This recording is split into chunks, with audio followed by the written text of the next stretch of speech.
Today I will take you behind the scenes through my thinking process when I am creating a new surface pattern design. I hope this can help you better organize yourself and avoid creative blocks. With temperatures in Spain already rising, I felt like creating a surface pattern design with a tropical theme, so I'll create this pattern having products like planners and wrapping paper in mind. I'll explain to you how I got from a simple sketch to this tropical design going through only 4 steps. I'll mention the importance of inspiration and what tools I use to create the initial idea for a new pattern more easily. Then I'll walk you through my whole sketching process and I'll mention the source of reference photos I typically use. In the step of coloring my motifs, I'll share with you my tip on how to make sure that your design has enough contrast. And in the last step, I will show you how I put the final pattern together, sharing my tips with you that help me make sure I have all the motifs evenly spread over the canvas.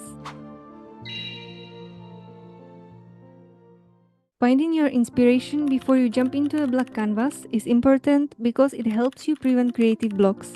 I always start with this step because it can give me ideas that I wouldn't come up with otherwise. It helps me organize my thoughts and takes away the pressure of facing a completely blank canvas. This step includes considering various parts of the design, such as motifs, colors, layouts, and even the theme for your pattern. I often use controversial ChatGPT to help me brainstorm ideas for possible motifs and colors for my designs, because why work harder when you can work smarter? Then I go to Pinterest and look for some nice shades of these colors.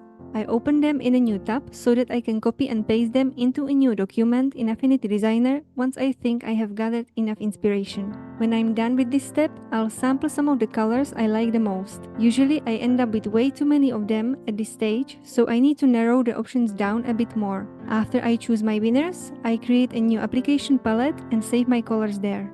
I come back to Pinterest and search for inspiration of possible layouts suitable for my chosen theme. I don't save any pictures in this step as I want to prevent myself from completely copying other designs. I usually make just a mental picture. Next, I start sketching my motifs. For reference photos, I use Unsplash that helps me when I'm not sure about the shapes and exact proportions. I save all the photos in Milanote because it allows me to save any picture anywhere on the internet directly to my inspiration board.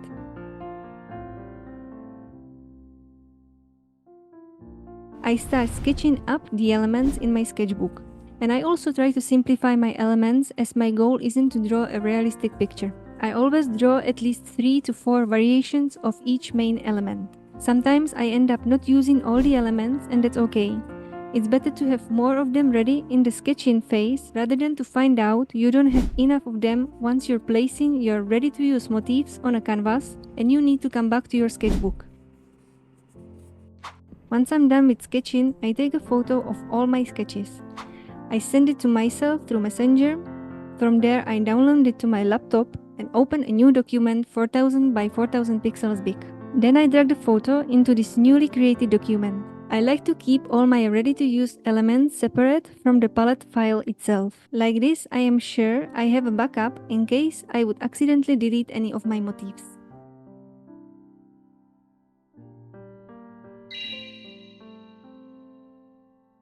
I always trace all of my sketches without any fill first, only with a black stroke. As I mentioned, I usually have a new application palette ready to use. I create an application palette instead of document palette so that I would have it saved there in case I decide to create a whole collection later. Then I add color to the background to be sure later that no colors in my motifs blend in. Only after that I start coloring my motifs. Often I add or remove some colors on the way when I feel they don't work together as well as I imagined. Once I've colored all my motifs, I checked if my design has enough contrast. You can do this either by going to View, View Mode and Grayscale, or you can go to View, Customize Toolbar, and then drag the Grayscale tool from this window that will pop up and add it to your toolbar.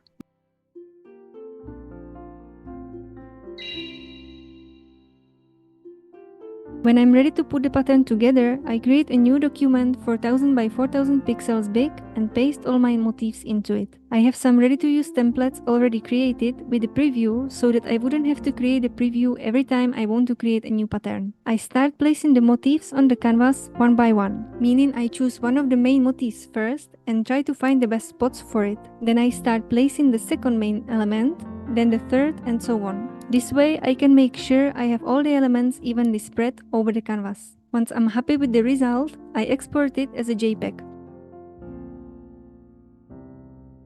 Then I create a square where I test my new pattern. I press G to bring up the gradient tool, then I go to Type, choose Bitmap, and open my new pattern. I scale it down a little bit to see if it repeats properly.